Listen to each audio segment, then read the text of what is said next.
തമിഴ്നാട്ടിൽ ഭൂരിപക്ഷമില്ലാതിരുന്ന വിജയ് അവിടെ ഭൂരിപക്ഷം ഉണ്ടാക്കിക്കൊണ്ട് ഭരിച്ചു. മറ്റ് സംസ്ഥാനങ്ങളിൽ അവിടെ അധികാരത്തിൽ വന്നു. എന്തുകൊണ്ട് ഇവിടെ കോൺഗ്രസിൻ്റെ ഐക്യമില്ലായ്മയാണ്. മുഖ്യമന്ത്രി ഇല്ലാതാകുമ്പോൾ ശരിക്കും അപ്പനില്ലാത്ത മക്കളെ പോലെ ഇപ്പം നിൽക്കുന്നത്. കാരണം വാട്സപ്പിലൊക്കെ ഓരോരോ മെസ്സേജുകളൊക്കെ വരുന്നത് കണ്ടോ, അതൊക്കെ ഭയങ്കര മോശമാണ്. കെ.സി. വേണുഗോപാൽ ഇവിടെ വന്നാൽ വീണ്ടും ബൈ ഇലക്ഷൻ നടക്കേണ്ടി വരും. അപ്പോൾ അതിനെക്കുറിച്ച് അങ്ങനെ ചാൻസ് ഉണ്ട്.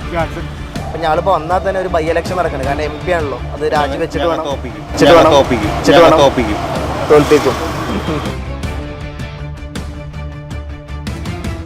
കേരളത്തിലിപ്പോൾ ആരായിരിക്കും അടുത്ത മുഖ്യമന്ത്രിയായിട്ട് വരാൻ പോകുന്നത്? ചേട്ടൻ്റെ അഭിപ്രായം എന്താ? വി.ഡി. സതീശൻ. എന്തുകൊണ്ട് വി.ഡി. സതീശൻ? MLA-മാർ നല്ല ശതമാനം സപ്പോർട്ട് ചെയ്യുന്നത് കെ.സി. വേണുഗോപാലല്ലേ? കെ.സി. വേണുഗോപാലല്ലേ MLA-മാർ? കെ.സി. വേണുഗോപാൽ ഇവിടെ വന്നാൽ വീണ്ടും ബൈ ഇലക്ഷൻ നടക്കേണ്ടി വരും. അപ്പോൾ അതിനെക്കുറിച്ച് അങ്ങനെ ചാൻസ് ഉണ്ട്. കേരളത്തിലെ അടുത്ത മുഖ്യമന്ത്രി ആരായിരിക്കും? അടുത്ത മുഖ്യമന്ത്രി സതീശനാകാൻ സാധ്യത. വി.ഡി. സതീശൻ. എന്തുകൊണ്ട്? പുള്ളി ഒരു നല്ലൊരു പഠനത്തിനോട് വരാനും എല്ലാത്തിലും ഒരു മുൻകൈ എടുത്തൊരു കക്ഷിയാണ് പുള്ളി. അതുപോലെ കഷ്ടപ്പെടുന്നുണ്ട് നമ്മൾ ഈ പ്രസ്ഥാനത്തിന് വേണ്ടി. ഇപ്പം MLA-മാർ നോക്കുകയാണെങ്കിൽ നല്ല ശതമാനം സപ്പോർട്ട് ചെയ്യുന്നത് കെ.സി. വേണുഗോപാലിനെയാണ്. അപ്പം പക്ഷേ പുള്ളിയുടെ ഭരണം വന്നാലും പുള്ളി അത്ര ഈ സതീശത്ര ആവുന്നു. അപ്പം കേരളത്തിൻ്റെ അടുത്ത മുഖ്യമന്ത്രിയായിട്ട് ആര് വരാനാണ് ചാൻസ്? വി.ഡി. സതീശൻ. എന്തുകൊണ്ട്?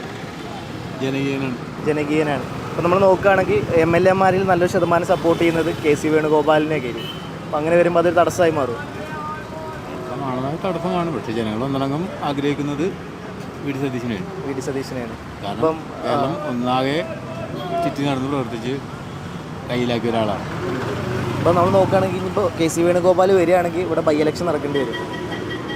ആള് രാജ്യം ഇപ്പം നിലവിൽ MP ആണല്ലോ. ആൾ തന്നെയാണ് പറഞ്ഞത് MP-മാർ മത്സരിക്കേണ്ടെന്ന് പറഞ്ഞത്. അപ്പോൾ അതൊരു തിരിച്ചടിയാവും. തീർച്ചയായിട്ടും വരില്ല, ആകും. അത് ജനങ്ങൾക്ക് ബുദ്ധിമുട്ടാണ്. വീണ്ടും ഒരു ഇലക്ഷൻ നടക്കുന്ന ബുദ്ധിമുട്ടുണ്ട്. അപ്പോൾ വീണ്ടും ഒരു ഇലക്ഷൻ വരിക എന്ന് പറയുമ്പോഴത്തേക്കും ഇരട്ടി ചിലവ്. ഇപ്പോൾ ഖജനാവിനാണ് പൈസ ഇല്ല. മൊത്തം പ്രശ്നങ്ങൾ നിലവിൽ ഉണ്ട്. രമേശ് ചെന്നിത്തല കാര്യം വരികയാണെങ്കിലോ?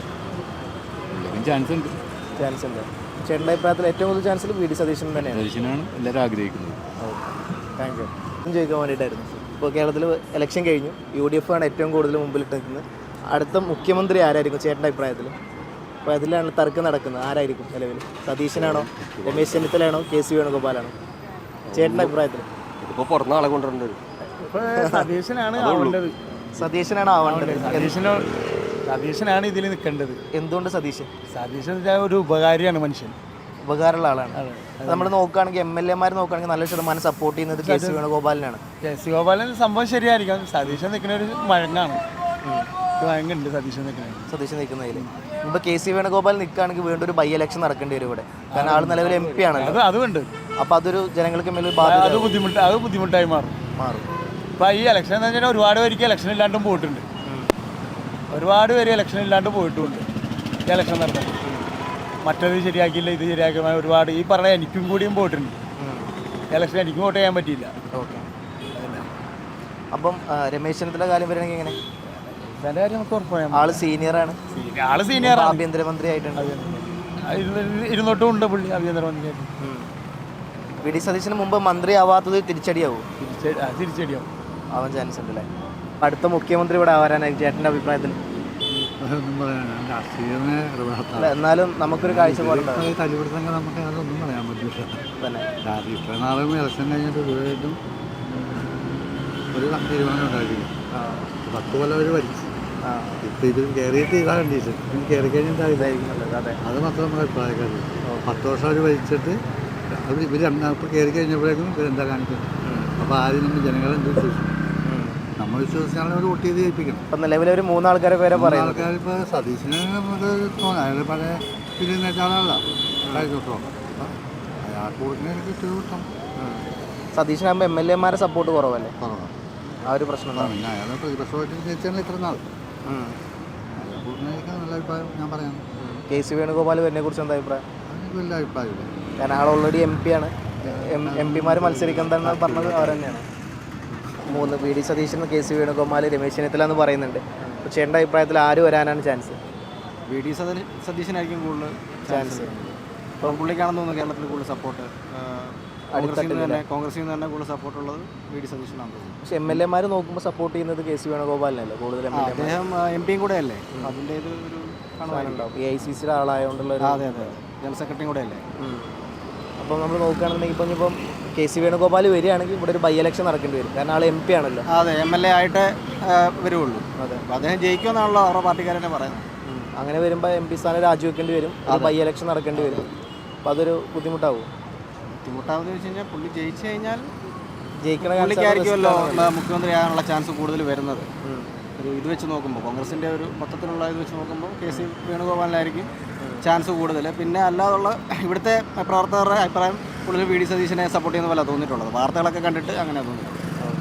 ഇപ്പോൾ KC വേണുഗോപാൽ, അതേപോലെ രമേശ് ചെന്നിത്തല, വി ഡി സതീശൻ ഉണ്ട്. ആരായിരിക്കും ചാൻസ് വരാൻ ചേട്ടൻ്റെ അഭിപ്രായത്തിൽ? ചേട്ടൻ്റെ അഭിപ്രായത്തിൽ ആര് വരാനാണ് ചാൻസ്? മൂന്നിൽ ആര് വരാനാണ് ചാൻസ് നിലവിൽ ചേട്ടൻ്റെ ഒരു അഭിപ്രായത്തിൽ?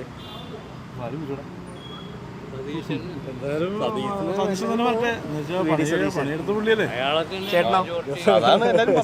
ചേട്ടനും മെജോറിറ്റി അയാൾ തന്നെ പറഞ്ഞു. അതെ. അപ്പം ഇതിപ്പോൾ എന്താ പറയുക, സതീശൻ വരികയാണെങ്കിൽ തന്നെ MLA-മാരിൽ നല്ലൊരു ശതമാനം സപ്പോർട്ട് ചെയ്യുന്നത് KC വേണുഗോപാലിനാണ്. ജനങ്ങളെ പിന്തുണ സതീശൻ. ജനങ്ങളെ പിന്തുണ സതീശൻ. അതെ, ഇപ്പോൾ മുസ്ലിം ലീഗ് പിന്തുണക്കണത് സതീശനാണ്. പക്ഷേ ഈ പറഞ്ഞ പോലെ ഏറ്റവും കൂടുതൽ MLA-മാരുള്ളത് കോൺഗ്രസിനാണ്, 60-something. അപ്പം ആ MLA-മാർ നല്ല ശതമാനം, ഏകദേശം 40ഓളം ആൾക്കാർ സപ്പോർട്ട് ചെയ്യുന്നത് ഈ പറഞ്ഞ പോലെ KC വേണുഗോപാലാണ്. അപ്പോൾ അതൊരു തടസ്സമായി പൈസ ഇതുകൊണ്ടാവും. പിന്നെ പുള്ളി ഇപ്പം 5 വർഷം നോക്കിയേക്കണത് MLA-മാരെ ഗ്രൂപ്പ് ഉണ്ടാക്കാനാണ് നോക്കിയേക്കണത്. അതെ, സതീശൻ പാർട്ടി നയിക്കാൻ നോക്കി. വ്യത്യാസമുണ്ട്. ഇപ്പം മൂപ്പരൻ്റെ പണ്ട് പറഞ്ഞിട്ടുണ്ടായിരുന്നു, ആള് എന്താ പറയുക, മുഖ്യമന്ത്രി സ്ഥാനത്ത് നിന്ന് മോഹൻല അങ്ങോട്ട് വരാൻ പോകുന്നില്ല എന്നുള്ളത്. ആള് പറഞ്ഞിട്ടുണ്ട്, എനിക്ക് മുഖ്യമന്ത്രി കസേരയിലോട്ട് താല്പര്യമില്ല. അത് നേരത്തെ പുള്ളി കണക്കൂട്ടി ചെയ്തേക്കണാണ്. എല്ലാ MP-മാരും മത്സരിക്കണം പറഞ്ഞിട്ട് പുള്ളിയുടെ മനസ്സിലുണ്ടായിട്ടുണ്ടാവും. പുള്ളി അത്ര പിടിപാടുണ്ടല്ലോ, രാഹുൽ ഗാന്ധിയായിട്ടുള്ള പിടിപാടും അങ്ങനെ ഒരു ഇതിൽ പുള്ളിയുടെ മനസ്സിലുണ്ടായിട്ടുണ്ടാവും എന്നുള്ള എൻ്റെ കണക്കൂട്ട്. ആ ഒരു കളി ഉണ്ട് പുള്ളി കളിച്ചേക്കണേ. ഇപ്പോൾ പുള്ളി മുഖ്യമന്ത്രി ആണെങ്കിൽ ഇനിയിപ്പോൾ അടുത്ത പ്രാവശ്യം പുള്ളി നോക്കട്ടെ, ഇലക്ഷൻ വന്ന് നോക്കട്ടെ. അല്ലാതെ ഇതുപോലെ എന്തായാലും ജനം പണി കൊടുക്കും, ഉറപ്പുള്ളാരോ. പുള്ളിക്കാരനോട് ഇത്ര ദിവസം, ഇത്രയും 10 ദിവസം വെറുതെ ഒരു 5-6 ദിവസത്തിനുള്ളെങ്കിലൊക്കെ ആയനെ. രമേശ് ചെന്നിത്തലാകുമ്പോൾ എങ്ങനെ? രമേശ് ചെന്നിത്തല ഇപ്പോൾ അത്ര താല്പര്യമില്ല എനിക്ക്. ഇപ്പോൾ പഴയ പ്രതിപക്ഷ നേതാവൊക്കെയാണ്, പുള്ളി കുഴപ്പമില്ല. എന്നാലും എന്താ പറയാ, ഒരു ചൊടിയില്ലാത്ത ഒരു ഇതായി. അതിനൊക്കെ മെച്ചം സതീശൻ തന്നെയല്ലേ. ഒരു നല്ലൊരു നിലപാടെടുക്കാനും എല്ലാം നോക്കിയത് സതീശൻ തന്നെയാണ്. ചേട്ടൻ്റെ തന്നെ എനിക്ക് അങ്ങനെ ആര് വന്നാലും നിങ്ങൾ 3 പേര് സതീശൻ വരുന്നുള്ള ആഗ്രഹം പ്രകടിപ്പിക്കുന്ന ആൾക്കാരാണ്. എന്തോ ഇലക്ഷൻ കഴിഞ്ഞില്ലേ, ഇപ്പം മുഖ്യമന്ത്രി ചർച്ചയ്ക്ക് ഇതിനു വേണ്ടിയിട്ട് വലിയ കൊലാവളം നടക്കുന്നുണ്ട്. അപ്പം ആരാവാനാണ് ചേട്ടൻ്റെ അഭിപ്രായത്തിൽ ചാൻസ്? ഇവർ കേരളത്തിലെ ജനങ്ങൾ വളരെ 102 സീറ്റോടുകൂടി UDF-നെ തിരഞ്ഞെടുത്തു. എന്നിട്ട് ആ ജനങ്ങളോട് എന്ത് പ്രതിബദ്ധതയാണ് ഇവർ കാണിക്കുന്നത്? 3 പേരും അതിലാരാണെന്ന് ഹൈക്കമാൻഡായിരിക്കും. ഇത്ര ദിവസമില്ലേ ഓരോരോ പ്രശ്നങ്ങളായിട്ട് ജനങ്ങൾക്ക് സുരക്ഷിതത്വമാകാനായിട്ട് ഇവർക്ക് ആർക്കാൻ കഴിഞ്ഞേക്കണേ.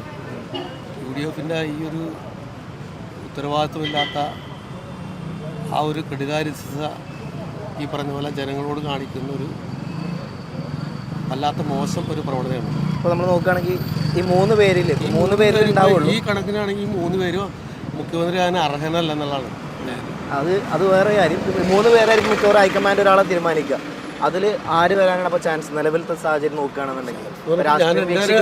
എൻ്റെ ഒരു ദീർഘവൃക്ഷത്തിൽ ഞാൻ പറഞ്ഞില്ലേ, ഇന്നത്തെ ഈ സാഹചര്യത്തിൽ ഇവർ ഇത്രയും ദിവസം നീണ്ടു നിന്നിട്ട് ഇവർക്കൊരു മറ്റ് സംസ്ഥാനങ്ങളിലൊക്കെ ഒരു മുഖ്യമന്ത്രിയായി പ്രതിജ്ഞ കഴിഞ്ഞു, ക്യാബിനറ്റ് തുടങ്ങി.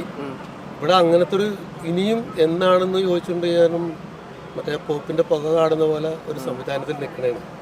അപ്പോൾ പോപ്പിൻ്റെ പുക വരട്ടെ, എന്നിട്ട് അവർ തീരുമാനിക്കട്ടെ എന്നാണ് എൻ്റെ അഭിപ്രായം. ഓക്കെ, ഞങ്ങളെ ഇത് പറഞ്ഞ അഭിപ്രായം തന്നെയാണ്. ജനങ്ങളെ വിഡ്ഢികളാക്കിക്കൊണ്ട് ഇത്രയും ഭൂരിപക്ഷം നേടിയ ഈ പാർട്ടി ജനങ്ങളെ ശരിക്കും വിഡ്ഢികളാക്കുമല്ലേ? അപ്പോൾ അവരെ പാർട്ടി തീരുമാനിക്കട്ടെ. ഈ പാർട്ടി തിരിപ്പാ നമ്മുടെ സഹോദരനാഥ് എന്ന് എനിക്ക് പറയാനുള്ളത്. ചേട്ടൻ്റെ അഭിപ്രായത്തിൽ എങ്ങനെ? പ്രത്യേകിച്ച് അഭിപ്രായം ഇക്കാര്യത്തിൽ പറഞ്ഞതിനെ ആവർത്തിക്കാൻ, നമ്മുടെ ഒരു പ്രബുദ്ധ കേരളം എന്ന് പറഞ്ഞ ജനത വിധി എഴുതിയതിൻ്റെ കൊഞ്ഞനംകുത്ത് എന്ന് പറയും. നമ്മുടെ പച്ചമലയാളത്തിൽ കൊഞ്ഞനംകുത്തി കാണിക്കുന്ന കണ്ടീഷൻസിലാണ് ഇപ്പോൾ കാണിച്ചുകൊണ്ടിരിക്കുന്നത്. ഇപ്പോൾ നമ്മുടെ ചരിത്രത്തിലില്ല ഹൈക്കമാൻഡ്, ഇവിടെ തിരഞ്ഞെടുക്കപ്പെട്ട MLA-മാരുടെ ചർച്ച നടന്നില്ല, ഹൈക്കമാൻഡിൽ പ്രധാനപ്പെട്ട ആൾക്കാർ വിളിച്ച് നടന്നില്ല. ഇപ്പം വീണ്ടും 10 പേരെ വിളിച്ചത്. ഇനി അടുത്ത ജനങ്ങളെ വോട്ട് ചെയ്ത് ജനങ്ങളെ മുഴുവൻ വിളിക്കേണ്ട കണ്ടീഷൻസ് ചിലപ്പോൾ നിൽക്കണം. കോൺഗ്രസ് പറയുന്നൊരു കാര്യം ചെയ്ത് അവരുടെ ജനാധിപത്യത്തിന്റെ സൗന്ദര്യം എന്നൊക്കെ പറയുന്നത് പറയാൻ കൊള്ളാം. പക്ഷെ ഇത് സൗന്ദര്യമാണെന്ന് പറഞ്ഞാൽ തലക്കോളോണെന്ന് പറയാൻ പറ്റുള്ളൂ. ഇത് ജനാധിപത്യ സൗന്ദര്യമാണെന്ന് ഇപ്പൊ പറയുകയാണെങ്കിൽ തലക്കോളോന്ന് പറയാൻ പറ്റുള്ളൂ. ഇന്നലെ തിരുത്തിക്കൊണ്ട് സൗന്ദര്യമാണെന്ന് ഞാനിപ്പോൾ പറയുന്നില്ല എന്നുള്ള രീതിയിൽ പറഞ്ഞിട്ടുണ്ട്. പറഞ്ഞ ആൾ പറഞ്ഞ് ജനാധിപത്യ സൗന്ദര്യമാണെന്ന് ഇപ്പം ഞാൻ പറയുന്നില്ല എന്ന് പറഞ്ഞ ആൾക്കാർക്ക് പറയേണ്ടി വന്നു. അത്രത്തോളം ഒരു അധപ്പതിഞ്ഞ സ്ഥലത്തിലേക്ക് ഒരു ഭരണത്തിന്റെ മുഖ്യമന്ത്രി ആകാനുള്ള ശ്രമത്തിൽ ഇങ്ങനെയാണെന്നുണ്ടെങ്കിൽ 5 വർഷത്തേക്കുള്ള അവസ്ഥയെ ഓർത്തിട്ടാണ് നമുക്കൊക്കെ ഇപ്പൊ ഭയങ്കര ഉത്കണ്ഠയുള്ളത്. 5 വർഷം ഇപ്പൊ ഇതിൽ ആരായാലും പ്രശ്നങ്ങൾ വരാൻ പോകണം. ഇതിൽ 3-ൽ ആര് വന്നിട്ടുണ്ടെങ്കിലും മറ്റുള്ള ആൾക്കാർ അടി തുടങ്ങും. അപ്പൊ ഈ ജയിപ്പിച്ച വിട്ട ആൾക്കാർ, വോട്ട് ജയിപ്പിച്ച വിട്ട ആൾക്കാരുടെ മുഖത്ത് കൊഞ്ഞനം കുത്തുക എന്നുള്ള അർത്ഥത്തിലാണ് അവരുടെ കാണിക്കുന്ന അവരുടെ മുഖത്തേക്ക് ചെളിവാരി എറിയുന്ന രീതിയിലാണ് ഇപ്പൊ ഈ നേതൃത്വത്തിലുള്ള. അപ്പൊ ഈ തെരഞ്ഞെടുപ്പിൽ ജനത്തിനോ അല്ലെങ്കിൽ നാടിനോ സംസ്ഥാനത്തിനോ അല്ല, ഈ കേവലമായിട്ടുള്ള വ്യക്തികളിലേക്ക് അധികാരം കേന്ദ്രീകരിക്കുന്ന തലത്തിലേക്കാണ് ഇവരെല്ലാവരും കാണിച്ചുകൊണ്ടിരിക്കുന്നത്. അത് ഒരു തരത്തിലും നമുക്ക് യോജിക്കാവുന്ന തരത്തില്ല. അതുകൊണ്ട് ആരായിട്ടുണ്ടെങ്കിലും നാടിന് ദോഷമാണെന്നുള്ള ഇപ്പോഴത്തെ കണ്ടീഷൻ വരാൻ പോകുന്നത്. ആരായിരിക്കും ഇവിടുത്തെ അടുത്ത മുഖ്യമന്ത്രിയായിട്ട് വരാൻ ചാൻസ് ഉള്ളത്? ചേട്ടൻ എന്താ തോന്നുന്നു? V D Satheesan. എന്തുകൊണ്ട് വി ഡി സതീശൻ? അതിനുവേണ്ടി കഷ്ടപ്പെട്ട ആളാണ് അദ്ദേഹം. ഇപ്പോൾ നമ്മൾ നോക്കുകയാണെങ്കിൽ അങ്ങനെ KC വേണുഗോപാലുണ്ട്, അപ്പുറത്ത് രമേശ് ചെന്നിത്തലയും അവർ പറയുന്നുണ്ട് ഹൈക്കമാൻഡ് വരെയൊക്കെ. അപ്പം തെരഞ്ഞെടുപ്പ് അങ്ങനെ ഒരു ആവശ്യം ഉന്നയിച്ചില്ല. ഞാനങ്ങനെ എനിക്ക് കസേര വേണ്ടെന്നാണ് വേണുഗോപാൽ പറഞ്ഞത്. KC വേണുഗോപാൽ പറഞ്ഞത് മുഖ്യമന്ത്രി സ്ഥാനത്തോട് തന്നെ ആഗ്രഹിക്കുന്നില്ല എന്ന് പറഞ്ഞ ആളാണ്.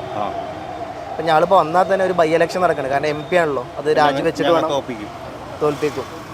ഇലക്ഷൻ കഴിഞ്ഞില്ലേ? അപ്പോൾ അടുത്ത മുഖ്യമന്ത്രി ആരാവുന്ന ചേട്ടന് തോന്നുന്നത്?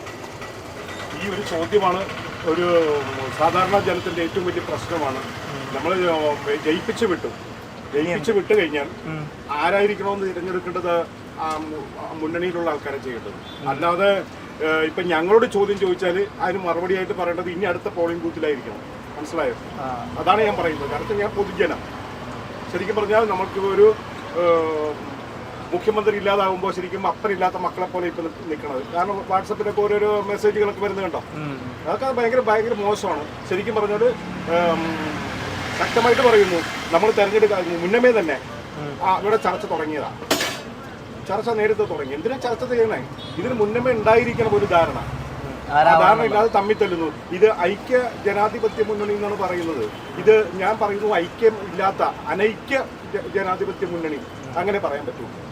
അതൊരു വല്ലാത്തൊരു സങ്കടകരമാണ്.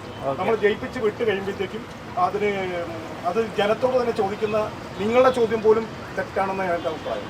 ഓക്കെ. അപ്പോൾ ചേട്ടൻ്റെ അഭിപ്രായത്തിൽ ആര് വരണം എന്നാണ് ഇപ്പോഴത്തെ മുഖ്യമന്ത്രി സ്ഥാനത്തിലോട്ട്? നമ്മളെ സംബന്ധിച്ച് അത് പറയാൻ ഞാൻ അർഹനല്ല. 3 പേരുണ്ടല്ലോ കോൺഗ്രസ്. ഞാനൊരു കമ്മ്യൂണിസ്റ്റുകാരനാണ്. ഞാൻ കോൺഗ്രസിൻ്റെ കാര്യങ്ങളെക്കുറിച്ച് അവിടുത്തെ അവരിൽ തന്നെ തീരുമാനമില്ല. കാരണം ഇപ്പം നിങ്ങൾക്ക് തന്നെ അറിയാവുന്ന ഒരു കാര്യമാണ്, കഴിഞ്ഞ ഇലക്ഷൻ ഡിക്ലെയർ ചെയ്ത് കഴിഞ്ഞിട്ട് ഇന്നത്തേക്ക് 9 ദിവസമായി. ഒരു മുഖ്യമന്ത്രിയെ തീരുമാനിക്കാൻ കഴിയാത്ത ഒരു പാർട്ടിയാണ് കേരളത്തിൽ അധികാരത്തിൽ വന്നേക്കുന്നത്. സത്യമായൊരു കാര്യമാണ്. അവർ പറയുന്നത് അവരധികാരത്തിൽ വന്നപ്പോൾ എന്താ പറഞ്ഞത്? ഞങ്ങളൊന്നാണെന്നാണ് പറഞ്ഞത്. അധികാരത്തിൽ വരുന്ന ജയപരാജയങ്ങൾ പാർട്ടിയിലുണ്ടാവാം. ഇപ്പോൾ ഞാൻ പ്രതിനിധാനം ചെയ്യുന്ന പാർട്ടി തോറ്റു എന്നുള്ളത് ഞങ്ങൾ അംഗീകരിക്കുന്നു. പക്ഷേ ജയിച്ച പാർട്ടി എന്ന് പറയുന്നത് ജനങ്ങൾക്ക് വേണ്ടിയുള്ളതാണ്. അതിപ്പോൾ കമ്മ്യൂണിസ്റ്റുകാരനാണെങ്കിലും കോൺഗ്രസ്സുകാരനാണെങ്കിലും എല്ലാവർക്കും ഒരു ഗവൺമെൻറ് വേണം. നിലവിൽ 3 പേരിൽ ആര് വരുന്ന ചേട്ടന് തോന്നുന്നു? ഞങ്ങൾക്ക് പറയാൻ കഴിയില്ല. കാരണം ഒരിക്കലും പറയാൻ കഴിയില്ല. അവരുടെ കാര്യങ്ങളാണ്, അവരുടെ ഹൈക്കമാൻഡ് തീരുമാനിക്കുന്നത്. അവരുടെ ആര് വന്നോന്ന് അവരാണ് തീരുമാനിക്കുന്നത്, ഞങ്ങളല്ല. ഇവിടെ ജയിപ്പിക്കാൻ എന്നുള്ളത് ജനങ്ങളാണ് ജയിപ്പിച്ചത്. ഇപ്പം ഞാനൊരു ഇടതുപക്ഷക്കാരൻ എന്നുള്ള ആൾക്ക് ഞാൻ ഇടതുപക്ഷത്തിന് വോട്ട് ചെയ്ത ആളാണ്. പക്ഷേ ഇവിടെ വരുന്ന ഭൂരിപക്ഷം നിഷ്പക്ഷരായ കുറേ ജനങ്ങളുണ്ട്. അവരാണ് അധികാരത്തിലേക്ക് ഇവരെ കൊണ്ടുവന്നത്. ആരെ കൊണ്ടുവന്ന് തീരുമാനിക്കുന്ന ജനങ്ങളാണ്. ആ ജനങ്ങളെ കൊണ്ടുവന്നിട്ട് ആ ജനങ്ങളെ എന്താ പറയുക, അവരെ നിശബ്ദരാക്കി എന്നുള്ളതാണ്. കാരണം ഒരു മന്ത്രിസഭ രൂപീകരിക്കാൻ കഴിഞ്ഞാൽ നമുക്കറിയാം, തമിഴ്നാട്ടിൽ ഭൂരിപക്ഷമില്ലാതിരുന്ന വിജയ് അവിടെ ഭൂരിപക്ഷം ഉണ്ടാക്കിക്കൊണ്ട് ഭരിച്ചു. മറ്റ് സംസ്ഥാനങ്ങളിൽ അവിടെ അധികാരത്തിൽ വന്നു. എന്തുകൊണ്ട് ഇവിടെ കോൺഗ്രസിൻ്റെ ഐക്യമില്ലായ്മയാണ്. അപ്പോൾ നമ്മളിപ്പോൾ ഒരു സാധാരണക്കാരന് പറയാൻ പറ്റില്ല. ഇപ്പോഴും നമുക്ക് അവരുടെ നേതാക്കന്മാർക്ക് കഴിയുന്നില്ല.